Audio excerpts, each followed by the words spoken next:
یزید پلید کے ناپاک لشکری جب سیدنا امام حسین رضی اللہ تعالیٰ عنہ کے سر مبارک کو لے کر چلے تو پہلی منزل میں ٹھہر کر کھجور کا شیرہ پینے لگے۔ ایک روایت میں ہے کہ وہ شراب پینے لگے۔ اتنے میں ایک لوہے کا قلم نمودار ہوا اور اس نے خون سے یہ شعر لکھا۔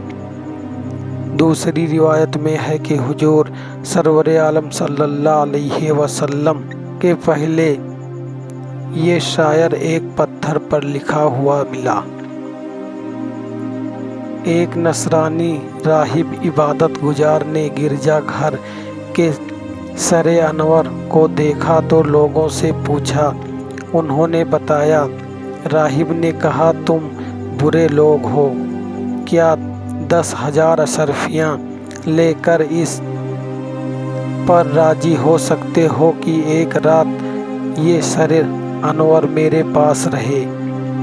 ان لالچیوں نے قبول کر لیا۔ راہب نے سر مبارک کو دھویا، خوشبو لگایا، رات بھر اپنی ران پر رکھ کے دیکھتا رہا۔ ایک نور بلند ہوتا پایا۔ راہب نے وہ رات رو رو کر کاٹی۔ صبح اسلام قبول کر لیا اور گرجا گھر اس کا مالو مت چھوڑ کر اپنی زندگی اہل بیت کی خدمت میں گزار دی۔ یزیدیوں نے لشکر امام علی مقام رضی اللہ تعالیٰ عنہ اور ان کے خیمے سے جو درہم دینار لوٹے تھے اور جو راہب سے لیے تھے، ان کو تقسیم کرنے کے لیے جب تھیلیوں کے منہ کو کھولا تو کیا دیکھتے ہیں کہ وہ سب درہم و دینار ٹھیکیاں بنے ہوئے تھے۔ امام علی مقام کی شہادت کے بعد آپ کے سر مبارک سے متعدد کرامات کا ظہور ہوا۔ امام علی مقام کا سر انور روئے زمین یزید بدبخت کھولی بن یزید کے پاس تھا۔ وہ رات کے وقت کوفہ پہنچا۔ گورنر ہاؤس کا دروازہ بند ہو چکا تھا۔ یہ سر انور کو لے کر اپنے گھر آیا۔ ظالم نے سر انور کو بے ادبی کے ساتھ زمین پر رکھ کر ایک بڑا برتن اس پر الٹا کر اس کو ڈھانک دیا اور اپنی بیوی ناورہ سے پاس جا کر کہنے لگا، میں تمہارے لیے زمانے بھر کا دولت لایا ہوں، وہ دیکھ حسین بن علی کا سر ہے، تیرے گھر پر پڑا ہے۔ وہ بگڑ کر بولی، تجھ پر خدا کی مار لگے تو تم نے سونا چاندی چھوڑ کر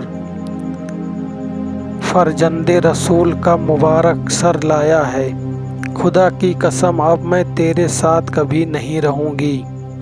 ناورہ یہ کہہ کر اپنے بچھونے سے اٹھی اور جدھر سر انور تشریف فرما تھا ادھر آ کر بیٹھ گئی۔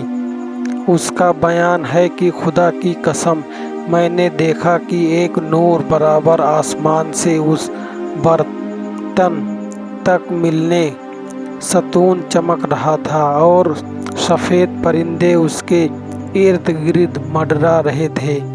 جب صبح ہوئی تو خولی بن یزید سر انور کو ابن یزید کے نہاد کے پاس لے گیا۔ دنیا کی محبت، مال و زر کی ہوس انسان کو اندھا اور انجام سے بے خبر کر دیتی ہے۔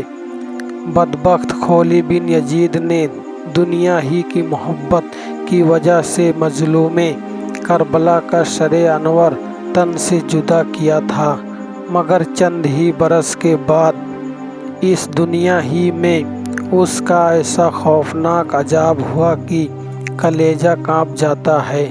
چنانچہ چند ہی برس کے بعد تار صافکی نے قاتلان امام حسین کے خلاف جو انتقام کارروائی کی، مختار نے ایک حکم دیا کہ کربلا میں جو شخص